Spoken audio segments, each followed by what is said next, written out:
June 5th, 3 short weeks ago, Los Angeles was calm. Angelenos were going about work, school, and families were preparing for graduation events. The next day, the federal government decided to disrupt our city and began a series of immigration raids, arresting hundreds of people, many for dubious reasons, beginning what I will call an all-out assault on Los Angeles.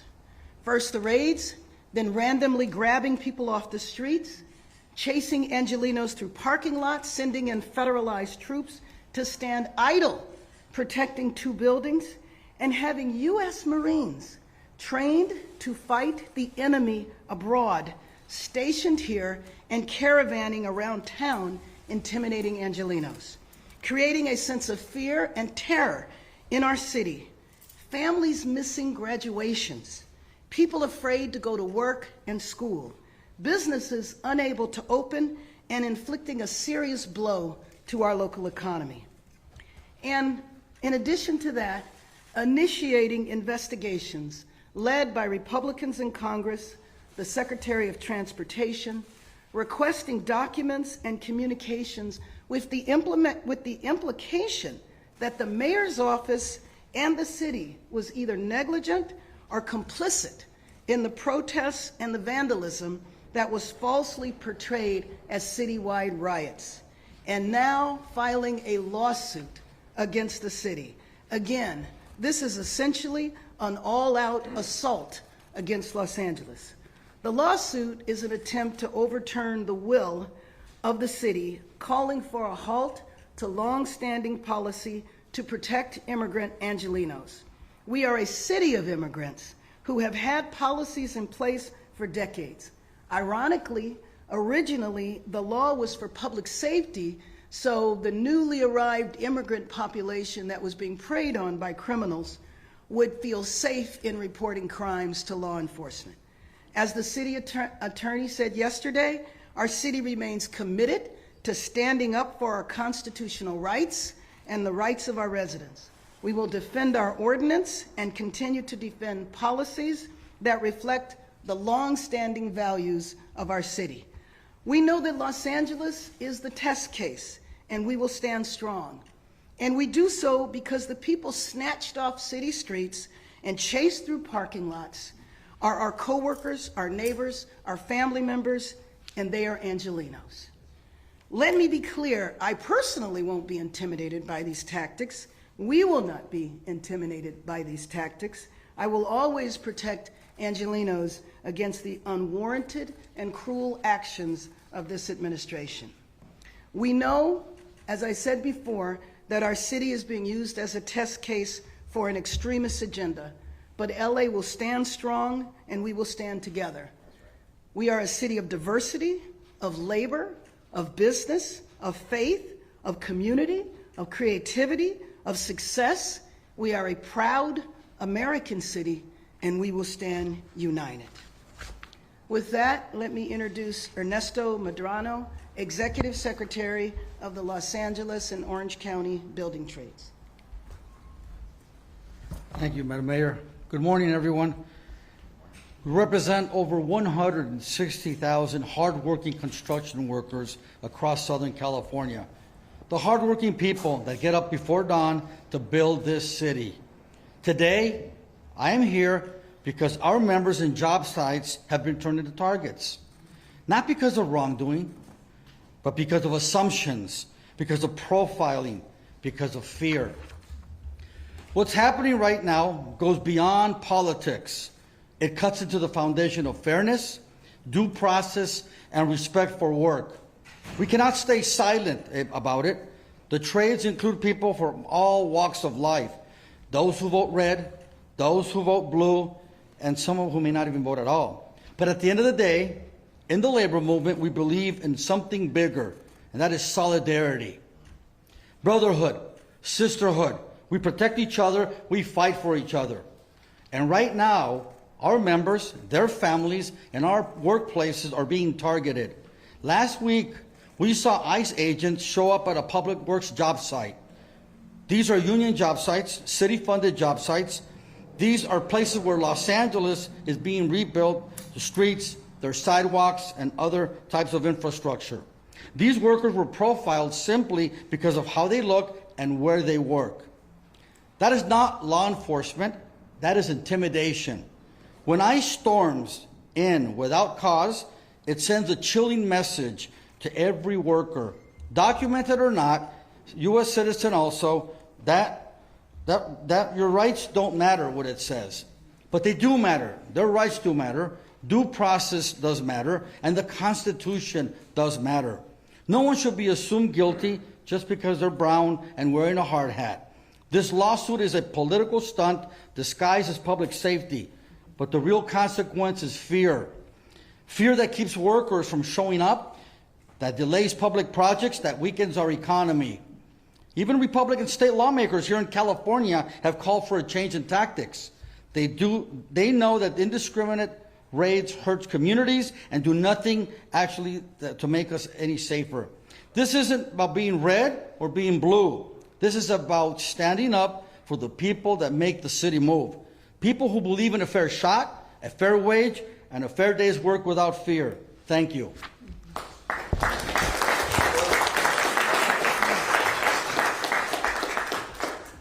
The political stunt has profound economic consequences.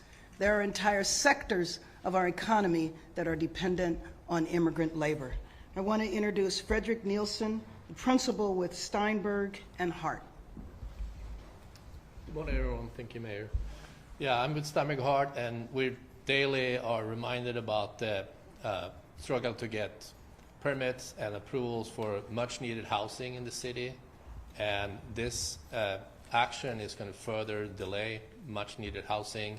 I have colleagues from all scales of firms, from small landscaping firms to larger architecture firms like ours, where labor is feared to go into work.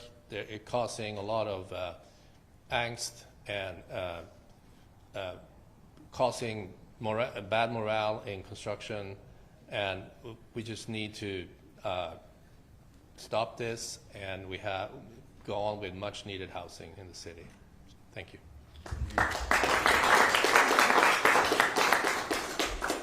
The political stunt with economic consequences is also a moral issue.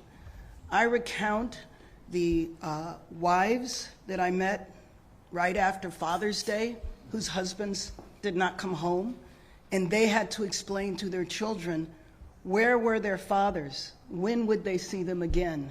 This inflicts lifelong trauma on the children. I'd like to introduce Reverend Zachary Hoover with LA Voice. Good morning, everyone. Thank you, Mayor Bass, for the opportunity to stand together strong for the city that we all love. I love Los Angeles, raising my son here, happy to do so. In the streets in recent weeks in our nonviolent protest, one song that we have been singing is one that comes from both Christian and Hebrew scriptures. Lord, prepare me to be a sanctuary. The call is a moral call. It's a call that asks all of us to not only make rooms in our own hearts for God, but doing so by always being welcoming to others, whether they come from a different neighborhood, a different religion, a different race, a different country, whatever it might be. That's the moral calling that we have.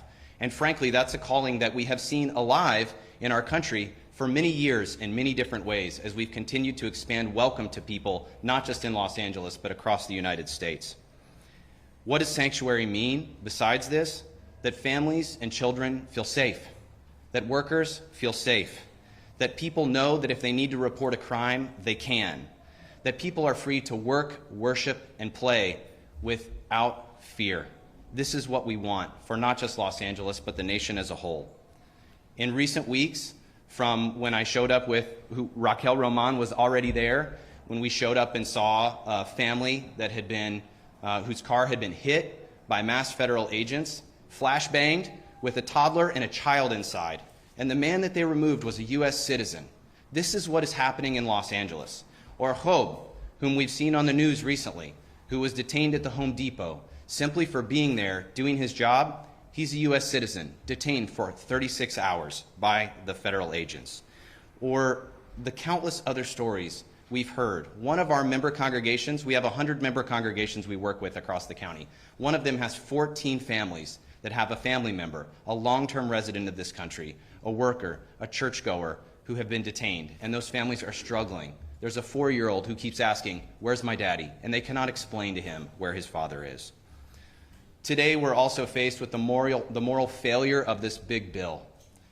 This bill that comes from the mouths of people saying they want to protect families in our country, but in fact they are ripping away health care from people who need it most, reducing food assistance for our neighbors and our families and our friends, and saying that they're doing it for the good of our country, taking away school funding. And guess where those cuts are going? To bring federal agents into Los Angeles to tear our families apart. So miss me with the "I'm protecting families" thing. That's not what's happening here.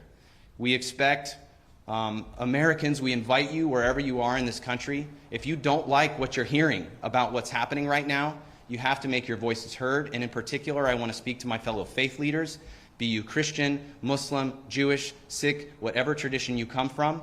We need you to stand up and talk about what's going on. Tell the truth about what's happening in our country right now. Thank you.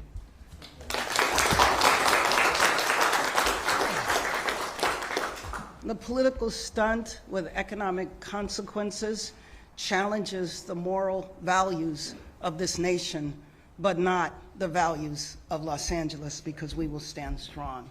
Rabbi Sharon Brous of ECAR.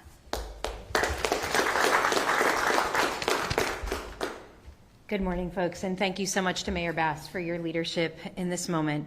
We are here today not only as elected officials and faith leaders and community leaders, but also as neighbors, as friends, and as human beings. In the book of Genesis, we read of the ancient cities of Sodom and Gomorrah. Now, contrary to common misinterpretation, the sin of Sodom was not some kind of sexual deviance. Sodom and Gomorrah, our rabbis tell us, were abundant in natural resources. These were blooming oases in the middle of the desert. But that natural abundance fueled a spirit of scarcity among the city's inhabitants, who sought to safeguard their riches. And so what did they do? They forcibly removed foreigners from the land. They sealed off their borders. No one would deprive them of what was rightfully theirs.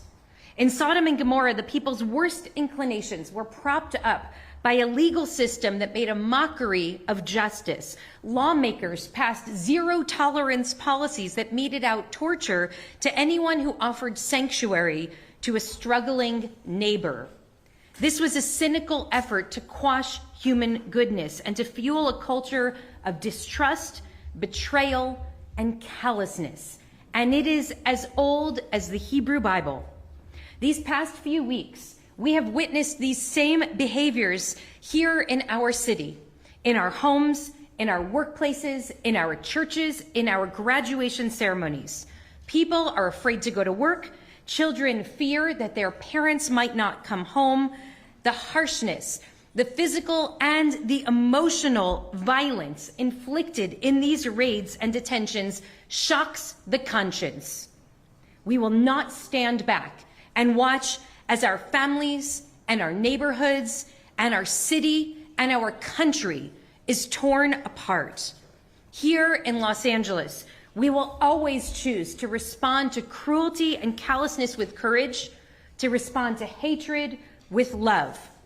We will not stay silent in the face of this outrage. We will continue to stand in moral protest against a system that treats human beings as disposable, as political props. There is no righteousness in laws and policies that break families and shatter lives. We will not become Sodom. Instead, we will continue to be a city that shelters and protects and uplifts, a city that remembers that the measure of our humanity is how we treat those who are most vulnerable. Today, we hear the cry, and we will rise with courage, and we will continue to protect one another with love. Thank you so much.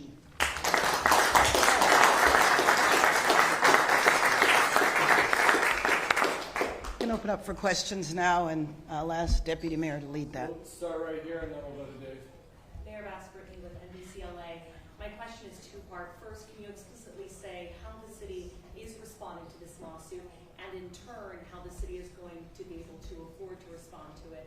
Last week, the city council did announce that we're in a fiscal emergency. That's There's right. A lot of debt. That's right. The Trump administration threatened to pull a lot of Yeah. our funding during the Palisades fire. So- how does the cost of this weigh with the policy? Is there any chance that this policy could be revoked if it means that Let- we don't get any more funding? Let me just say that, first of all, you're raising a very, very important issue in terms of the fiscal impact. And the fiscal impact began on June 6th, when the raid started.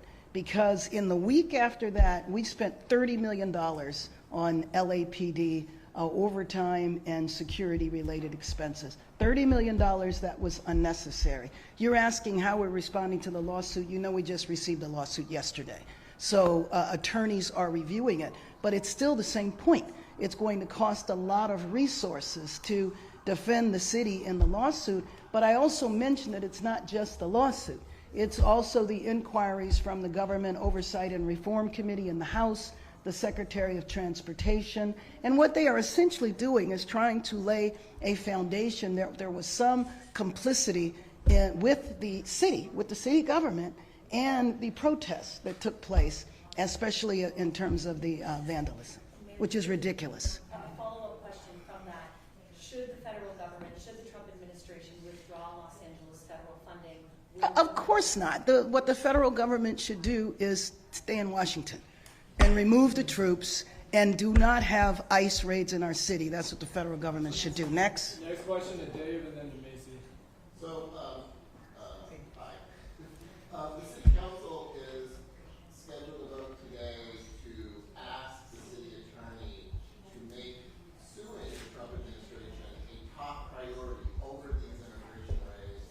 A couple of their council members have said they want specifically to have the city sue to protect the Fourth Amendment rights of people living in Los Angeles. Do you support that? And where do you see your role in this lawsuit that is being prepared against? Well, first of all, I'm named in the lawsuit, so that is my role. They have determined my role. In terms of the actions that the city council is taking today, they're taking them today. So I have not had an opportunity to review what they're doing. I definitely support the city attorney participating in defending us and then in other lawsuits. For example, and it's been reported over and over again, we don't know who these masked men are. They're riding up and down the street, pulling people off the street, completely masked, wearing very dubious uniforms, not showing their ID. And so there is absolutely a push to allow to have that stop. Next. Macy and then Craig. Hi, Mayor. Question for you. I spoke with Bill O'Salley yesterday, and he said people are being swept up because we have the Casa Bar that's because of California's policy. If the mayor didn't like it, she should have changed the law when she was in Congress, but she didn't do that. Well, I'm not even sure that's worth responding to. But anyway, I will tell you that in the 12 years I spent in Congress, I fought every year for comprehensive immigration reform and was very involved during family separation and authored my own legislation that unfortunately did not pass because of the Republican control of the Senate. So anyway, that's my response to that. Craig and then Francine. Mayor, I'd like to know, has LAPD changed its policy at all in responding to what oftentimes we're understanding sort of 911 calls reporting an abduction when people are being taken away by people who appear to be federal agents? Yeah, And so LAPD shows up. Right. And do they have a procedure No, to verify that this is... I understand. Fortunately, or unfortunately, that's only happened once. What you're referring to is what people saw as a kidnapping. And they called 911, and when the police showed up, they saw it was an immigration action, which again creates chaos and confusion. Because how did they know what? How did they know it was a legit immigration? Well, they knew it was an immigration action. Legit is another question up for debate. But when they got there, they saw people in the uniforms, and they saw them as federal agents. Beyond that, I don't know that. I don't know if they saw IDs. You know, sometimes they do have uniforms that say Custom Border Patrol. Oftentimes they have uniforms that say things like police that look like they bought online. So it just depends on what the uniforms were that day, if there were. We're going Francine and then Lila. Mayor Bass? Hi, Francine from the Christian Science Monitor. Nice to see you again. crises can sometimes yield opportunities for negotiation or common ground or behind-the-scenes work. I'm wondering if you're still in touch with the administration during this period, and do you see any opportunity for common ground or some kind of compromise at this time? I'll tell you, the only opportunity I want to see is for those individuals to be returned to their families, for those fathers and mothers to return home. That's the opportunity I want. We're gonna go Lila and then down in front. Yeah, that was my question too. Under what conditions would the city ever comply and compromise so there can be peace? Under what Well, I think that that is an interesting question, because I'm not sure that the administration wants us to. I think they want the chaos. I think we're the petri dish for the nation. Basically, if the public will tolerate the federal seizure of state power, which is what they did in terms of taking the power away from Governor Newsom around the troops, whether or not, let's see, how far can we push the envelope? Will the American public tolerate Marines driving up and down the street? Well, a follow-up would be, aren't you conflating immigration with the immigrants with undocumented? There seems to be They are, absolutely. Well, I mean, we know it's not just people who are undocumented. We know that people who had their annual immigration check, they are here legally, they have papers, they're required to report in to immigration once a year. They show up and they get detained. We know that U.S. citizens have been detained. So it's basically indiscriminate. It's a wide net they have cast in order to meet Stephen Miller's quota of 3,000 people a day being detained around the nation. And I don't know how the other cities are faring, but I will tell you that mayors across the country are very concerned. I've been on Zoom calls with over 100 mayors looking at what is happening in LA. This is the test case, and we're going to pass the test. Down in front and then Mayor right here Bass, with the gray hoodie. We're gonna Do go you have down any in front. plans in place to protect the Go ahead. city's Mayor Bass, Amy Mapp with Spectrum. Were you surprised to see to see that this lawsuit against the city came out yesterday? And is there any risk that the city would stop being a sanctuary city? Well, let me just tell you, at this point, I'm kind of not surprised about anything coming out of the administration that continues to disrupt our city. Right here in the gray hoodie and then in the blue. Mayor Bass, do you have any plans in place to protect the city's financial stability in case federal funding is pulled? Well, that is something that we absolutely have to look at, and we are going to be doing a deep analysis to see how we would respond. What would the impact be if federal funding was pulled? But you can't govern the city that way. We have to function and move forward and do the best that we can given these circumstances. The irony is that we received a lot of help in the beginning with the fires, and then all of a sudden it was a dramatic change. Right here in the blue. And then last question.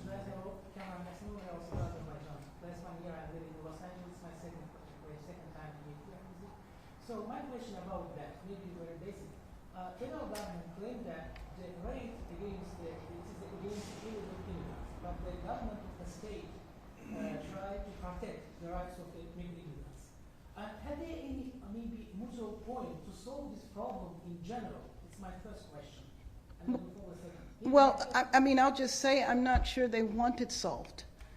There has to be two parties. We would like it to be solved. We would like for the ICE raids to stop. We would like for the array of federal officials or civilians dressed as federal officials to go home. And my second question, two times I tried in this downtown LA cover the operation of ICE in the street. But they didn't give me permission. Is it possible because the downtown LA belong to our administration, but the ICE didn't give the journalists to cover the operation? I don't know who are you referring to didn't give you permission? The people doing the raid? No, the ICE service. Right. They didn't give us permission to cover the Well, operation. they probably don't want it to be covered because they don't want it to be seen. I can't answer for why ICE did what they did or didn't do, but it would make sense to me. I think that they're trying to masquerade this whole situation. And remember now, this started talking about hardened criminals, drug dealers, gang members, and I'm just hard-pressed to see the lady who wasn't even 5 feet tall, the isolated street vendor who was selling fruit, as a dangerous criminal. you know, are the parents who were trying to attend graduation, or the day laborers at Home Depot being chased through parking lots. And by the way, when the secretary did her press conference where Senator Padilla was disrespected and thrown to the floor, she did a slideshow of the hardened criminals, and there were 4. We know that the vast majority of people that have been detained and arrested have no criminal history at all. Last question. You're welcome. Thank you, Mayor Bass. My question is 2 parts. Would you be willing to have a sit-down meeting with ICE or DHS? And because Homan says that they wouldn't be sending ICE out into the communities if you were handing criminal illegals over at jails, is there a deal to be made?